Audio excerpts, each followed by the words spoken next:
Welcome to the channel. I'm Michael Neuenschwander with Outlook Wealth Advisors. In today's video, we're going to talk about family risk management, or specifically risk on your retirement assets. When we talk about risk, many people immediately go to the investment, side of risk. But in reality, risk management in retirement is about much more than that. So while the investment risk is important, and we'll touch on that, there are many areas that are just as important, because what we've found in 20 plus years of helping people plan for retirement, there are certain areas that if you don't address them up front, unfortunately, they can come back and really blow up the overall retirement picture.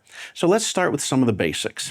One of those areas has to do with life insurance. Now, we're going to have a whole separate video talking about different ways to address life insurance and where it can be good or useful. But for today, let's simply think of it as life insurance to protect while you're still working. Protect the income. What if something happened to you too soon? And so as we look at life insurance, we can also throw long and short-term disability, into that picture. Say, if you're still working, what would happen if something happened to you or a spouse prior to retirement or even early in retirement? Because that's the other mistake sometimes people make, is simply letting insurance go simply because they're retired without looking at the repercussions. Because even in retirement, if one spouse were to pass away, you're going to lose one Social Security check. And if that happens 20 plus years into retirement, you may be okay.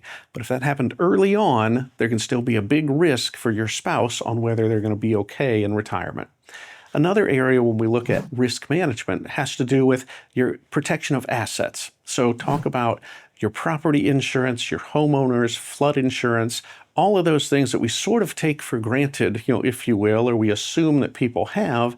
But unfortunately, as we've learned here in the Houston area many times, flood insurance can be catastrophic, even for areas that have, quote, never flooded before.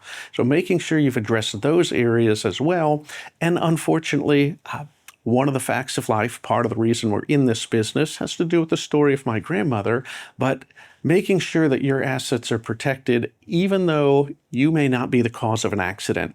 So in essence, she was able to get through retirement because of the insurance protections within her own auto policy, because of course the person who took my grandfather had no insurance, no assets at all. So making sure those basic protections are addressed is critical as well.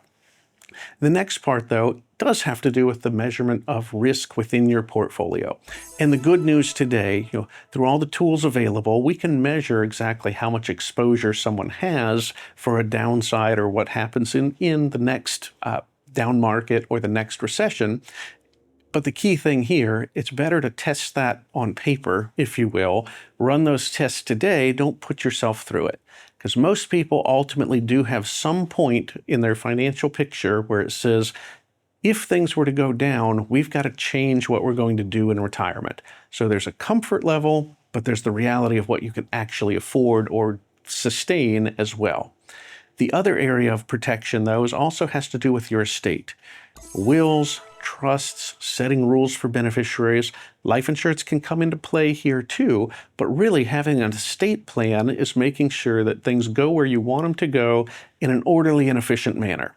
Depending on the state in which you live, some states it's very important to avoid probate because attorneys and court costs can charge a percentage of your total assets.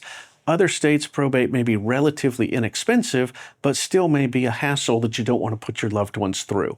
So when we look at protecting that side of your retirement, it's about making sure that not just your assets are protected, but also your loved ones can be protected as well. So if you're leaving things to children who are minors, you're leaving things to perhaps people that need some rules in place about how they access the money, that's another important step in the protection of your retirement picture. One of the other major areas that's critically to address as you approach and get into retirement, though, is also protection around your health. Now, most people, if you're prior to 65, you're either covered on your employer, or you may have to go out to the Affordable Care Act, out to the exchange, and get coverage there. And we'll talk about that in another video as well, in terms of how income determines what you're going to have to pay for that insurance.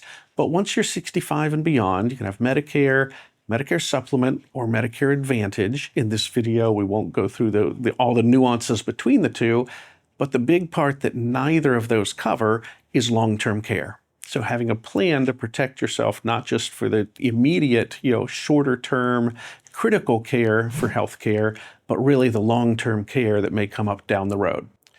So in today's video, we wanted to give you a short list of all the areas that you need to address in terms of reducing risk, or in some cases, simply shifting that risk through insurance. But join us in future videos where we'll talk deeper about the different uses of life insurance, even in retirement, as well as touch deeper on the different ways to protect yourself from long-term care expense in retirement as well.